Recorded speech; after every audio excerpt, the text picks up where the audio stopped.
बारिश में जुड़वा बहू के चाय पकौड़े। कितनी अच्छी खुशबू आ रही है ना बबीता, मैं आलू और गोभी के पकौड़े से। हाँ, और ये देखो प्याज के पकौड़े कितने ज्यादा क्रिस्पी हैं। आज तो माँ हमारे हाथ के पकौड़े खाकर बहुत खुश हो जाएंगी। गीता बबीता दोनों जुड़वा बहनें किचन में खड़े होकर गर्मा गर्म पकौड़े तल रही होती हैं। इसी के साथ साथ गर्मा गर्म चाय बनाकर चाय और पकौड़े अपनी माँ ममता को ले जाकर खिलाती हैं। अरे वाह, ये आलू गोभी के पकौड़े तो काफी ज्यादा अच्छे हैं। बबीता, तुम अब पकौड़े बनाना अच्छे से सीख गई हो। अरे माँ, आप भी ना, ये आलू और गोभी के पकौड़े मैंने बनाए हैं और प्याज के बबीता ने। अच्छा, मैं भी ना। अरे तुम दोनों जुड़वा हो, लेकिन तुम दोनों का चाल चलन और बोलचाल भी बिल्कुल एक जैसी है, इसलिए हमेशा मात खा जाती हूँ तुम्हारी माँ होकर। मैं तुम्हें ठीक से नहीं पहचान पाती। ना जाने तुम्हारे ससुराल में क्या होगा। तुम्हारी सास तो तुम दोनों में हमेशा कंफ्यूज ही रहेगी। अपनी माँ की बात पर दोनों बहनें हंसने लगती हैं। ऐसे ही समय गुजरता है और ममता जल्दी ही एक ही घर में अपनी दोनों जुड़वा बेटियों की शादी कर देती है। शादी के बाद दोनों बहनें अच्छी बहू होने के सारे फर्ज निभाती हैं और घर की सारी जिम्मेदारी को भी संभालती हैं। वही दोनों के पति रंजीत और मोहन एक बड़े से होटल में काम करते थे, जिससे उनके घर का खर्चा अच्छे से निकल जाता था। ये देखो गीता, मैं तुम्हारे लिए कितना सुंदर ब्रेसलेट लेकर आया हूँ। पता है, आज होटल में एक कस्टमर ने मुझे ढेर सारे पैसे टिप में दिए। उसी से ये गिफ्ट मैं तुम्हारे लिए लेकर आया हूँ। अरे जीजा जी, आप फिर मात खा गए। मैं गीता नहीं बल्कि बबीता हूँ। क्या? हे भगवान, आज फिर मुझसे गलती हो गई। मैं तो कह रहा हूँ कि तुम दोनों बहनें अपने गले में अपने अपने नाम का बोर्ड लटका कर घूमो, तभी जाकर पता चलेगा कौन गीता है और कौन बबीता। शादी के बाद भी दोनों बहनों के पति को हमेशा अपनी जुड़वा पत्नियों में कंफ्यूजन रहती थी। ऐसे ही हंसी मजाक में पूरे परिवार की जिंदगी अच्छे से कट रही होती है। लेकिन एक दिन जब दोनों भाई होटल से लौटते हैं तो उनके चेहरे पर एक अजीब मायूसी और परेशानी छाई होती है। रंजीत, मोहन, क्या हुआ तुम दोनों को? तुम दोनों इतने परेशान क्यों हो? क्या बताएं माँ, हम जिस होटल में दोनों भाई काम करते थे वो होटल अब बंद होने जा रहा है। सुना है वहां पर कोई डोमिनोज का रेस्टोरेंट खुलेगा। आप लोग इतने परेशान मत होइए, कहीं ना कहीं आप दोनों को नौकरी मिल जाएगी। दोनों भाई काफी दिनों तक कई सारे होटल और अलग अलग जगह पर नौकरी ढूंढते हैं, लेकिन कहीं पर भी उन्हें नौकरी नहीं मिलती, जिसके चलते अब दोनों भाई ज्यादातर उदास रहते हैं। अपने दोनों बेटों को इस तरह उदास देख, कहाँ पहले मेरे दोनों बच्चे हंसी खुशी रहा करते थे और अब देखो इनके चेहरे पर से तो हंसी ही गायब हो गई है। क्या करूं मैं अपने दोनों बेटों के लिए कि मैं इनकी मुस्कुराहट वापस ले आऊं। सुशीला इतना बोल ही रही होती है कि तभी वह देखती है कि बारिश का मौसम आ चुका है और बहुत तेज बारिश हो रही है, जिसे देख सुशीला भागी भागी अपनी दोनों जुड़वा बहू के पास आती है। क्या हुआ माँ जी, आप ऐसे भागती हुई क्यों आ रही हैं? बहू, जल्दी से गर्मा गर्म पकौड़े बना। मेरे दोनों बेटों को बारिश में पकौड़े खाना काफी पसंद है। क्या पता इसी से उनके चेहरे पर मुस्कुराहट आ जाए। अपनी सास की बात सुन दोनों जुड़वा बहनें जल्दी से किचन में जाती हैं और गर्मा गर्म पकौड़े और चाय बनाकर लाती हैं। रंजीत और मोहन जैसे ही अपनी जुड़वा पत्नियों के हाथ की गर्मा गर्म पकौड़े खाते हैं। ये पकौड़े सच में तुमने ही बनाए हैं या किसी 5 स्टार होटल से ऑर्डर करे हैं? वाह, इतने टेस्टी पकौड़े तो मैंने आज से पहले कभी नहीं खाई। सच में बहुत टेस्टी हैं ये पकौड़े। तुमने तो सच में मेरी सोच से भी अच्छे पकौड़े बनाए हैं। इस बारिश के मौसम में इतने स्वादिष्ट पकौड़े खाकर तो मजा ही आ गया।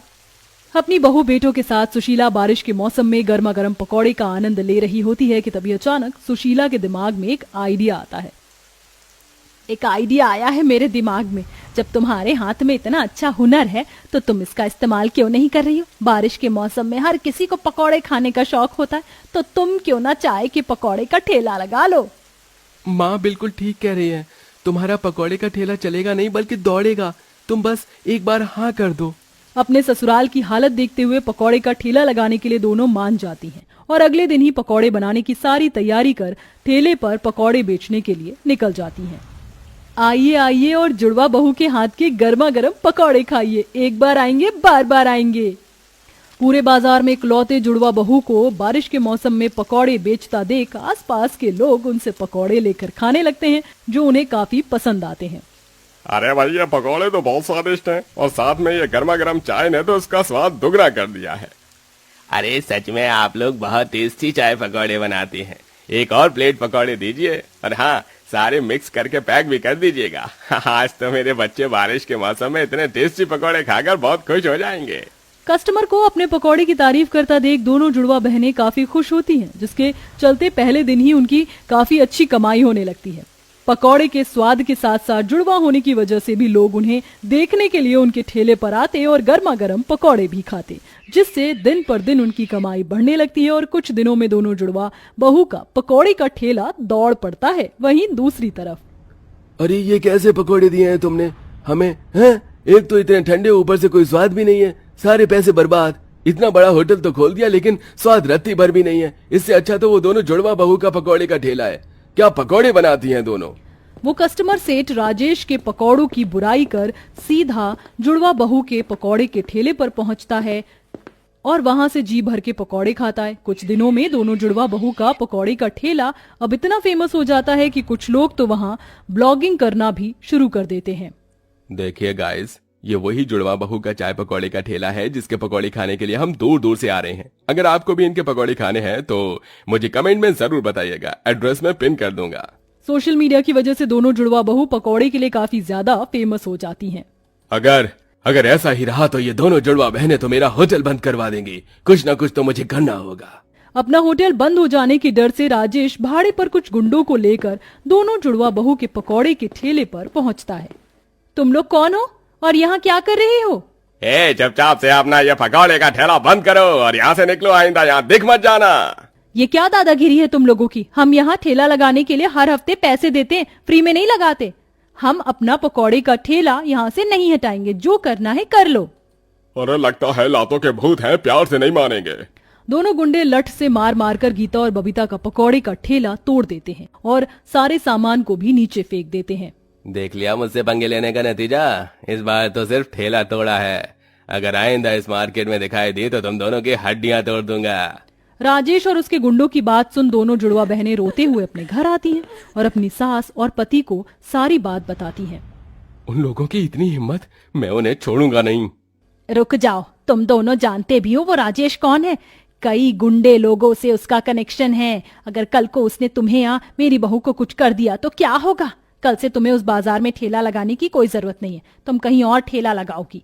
अपनी सास की बात मानकर दोनों जुड़वा बहुएं दूसरे बाजार में ठेला लगाती हैं, लेकिन इस बाजार में लोगों की ज्यादा चहल पहल नहीं होती है, जिसके चलते ठेला बहुत ही कम चलता है और ऐसे ही कई दिन गुजर जाते हैं। अब हर रोज की तरह दोनों बहुएं पकौड़े बिकने का इंतजार कर रही होती हैं कि तभी उनके पास एक रमन नाम का लड़का आता है। अरे दीदी, आप दोनों यहाँ अपने उस बाजार में अपना पकौड़े का ठेला लगाना बंद क्यों कर दिया? पता है, मैं अपने दोस्तों के साथ कई बार उस बाजार में आया था, लेकिन मुझे आपके पकौड़े का ठेला दिखा ही नहीं। रमन के पूछने पर गीता बबीता उस राजेश की सारी बात बताती हैं, जिसे सुन रमन को राजेश पर बहुत गुस्सा आता है। दीदी, आप दोनों और मुझे ये बताइए, जब उसके गुंडे आपका ठेला तोड़ रहे थे तो आसपास कोई ऐसी दुकान थी जहाँ सीसीटीवी कैमरा लगा हो? हाँ, थोड़ी दूर पर मेडिकल की स्टोर था, वहां पर लगा हो सकता है। बबीता के कहने पर रमन जैसे ही मेडिकल स्टोर पर जाता है कि सीसीटीवी कैमरा लगा हुआ देखता है और उस दिन की सीसीटीवी फुटेज निकलवाता है जिस दिन गुंडों ने ठेला तोड़ा था। रमन उस फुटेज को लेकर सीधा पुलिस स्टेशन में जाता है और अब अपने कुछ दोस्तों के साथ राजेश के होटल के बाहर जाकर नारा लगाना शुरू कर देता है। कौन हो तुम लोग और मेरे होटल के बाहर क्या कर रहे हो? हम तेरी गलती की सजा हैं, जो अब तुझे भुगतना होगा। जो तूने इन दीदी के साथ किया है वो सही नहीं किया, जल्दी से इनसे माफी मांग ले। हाँ, वरना ये लोग तुम्हारा वो हाल करेंगे जो तुमने सपने में भी नहीं सोचा होगा।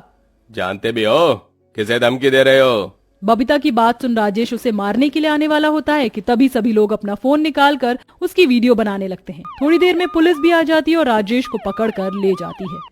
रमन, तुम्हारा बहुत बहुत शुक्रिया। अगर तुम ना होते तो हम कभी भी राजेश को उसकी गलती की सजा नहीं दिलवा पाते। दीदी, ये तो मेरा फर्ज है। अब आप जल्दी से अपना दोबारा से पकौड़े का ठेला लगाइए, मुझे आपके हाथ के बने हुए गर्मा गर्म पकौड़े खाने हैं। रमन की बात सुन दोनों जुड़वा बहुएं काफी खुश होती हैं, जिसके बाद अब दोनों जुड़वा बहुएं फिर से मिलकर अपना पकौड़े का ठेला लगाती हैं और कुछ दिनों में अब वो अपना होटल खोल लेती हैं और अब सब हंसी खुशी रहने लगते हैं।